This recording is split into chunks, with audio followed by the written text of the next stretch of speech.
నాకు చాలా సంతోషంగా ఉంది. అయ్యో ఎందుకో? ఈ బాధపడలేక చేస్తున్నా, రేపటి నుంచి ప్రశాంతంగా ఉంటా. అంటే నన్ను భరించడం నీకు బాధగా ఉందా? కాస్త ఎంతని చెప్పను. నా మీద నీకు అసలు ప్రేమే లేదా? ప్రేమ ఇంకా పిల్లల్లా. కిరణ్, నా కోపం వస్తే నేనేం చేస్తానో నాకే తెలియదు. ఏం చేస్తావు? ఏం చేస్తానా? ఇలా గట్టిగా పట్టుకొని ముద్దు పెడతాను. పార్కు ఎవరైనా చూస్తారు. కిరణ్, ఈ రోజు నువ్వు నాతో సినిమాకి వస్తావా రావా? లేదు శైలు, ఈ రోజు ఆఖరి రోజు, నేను క్లాసుకి వెళ్ళాలి. అబ్బా, సంవత్సరం అంతా చదువుతానే ఉంటావు కదా, నేను అడిగేది ఒకే ఒక్క రోజు, ప్లీజ్ రావా? నేను రావాలంటే ఒక షరతు. ఏమిటో అది? దగ్గరికి రా, చెబుతా.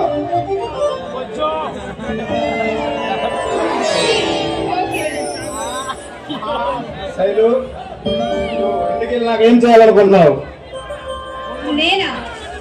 ఇంతకీ నువ్వేం చేస్తావు? నేనేదైనా ఉద్యోగం చూసుకొని ఉద్యోగం చేస్తాను.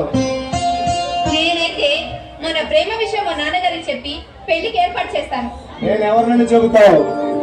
ఏమో చెప్తాను, నా ప్రియుడని. ఏ తప్ప? కాదు శైలు, నువ్వేమో ఆస్తిపరురాలు, నేనేమో నిరుపేదను. కానీ మన ప్రేమ పెళ్లి వరకు వెళ్తుందనే నమ్మకం నాకు లేదు.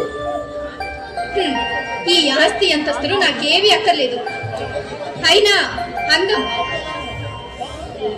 మనిద్దరిలో లేని అందం నాకేది అవసరం లేదు. నాకు జీవితాంతం నువ్వుంటే చాలు.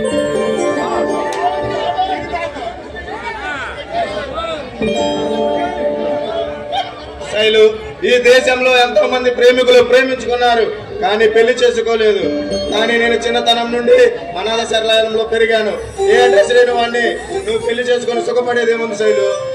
కిరణ్, నీకెన్నిసార్లు చెప్పాను ఇలా ఆస్తి ఉందని చెప్పి నన్ను దూరం పెట్టొద్దని. అయినా నేను నిన్ను కోరుకున్నాను. అలాంటప్పుడు నీకు ఎంత ఆస్తి ఉందో నాకు అంతే ఉంది.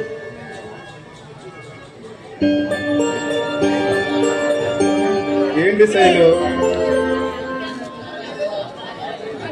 సెలవుల్లో హాస్టల్ మూసేస్తారు. అదే కాక నాకు ఒక ముఖ్యమైన పని ఉంది.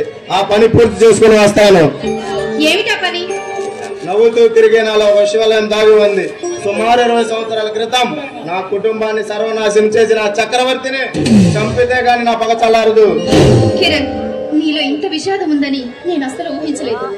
అంతేకాదు శైలు, ఈ కొడుకులు చూడని దృశ్యాన్ని మా కళ్ళకు చూపించి, ఈ కొడుకు చూడని దారు సంఘటన మా కళ్ళకు చూపించిన చక్రవర్తిని చంపితే గాని నా పగ చల్లారదు.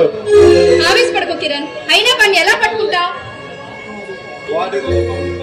మా ఊరు స్వగ్రామం రంగాయపురం.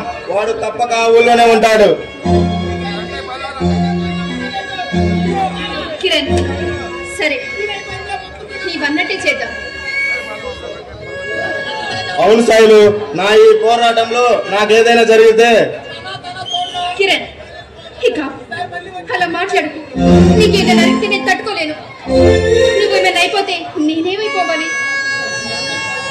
శైలు, నా ఈ పోరాటం ప్రతి క్షణం ఒక మృత్యువుతో పోరాటం లాంటిది. అందుకే అలా అన్నాను.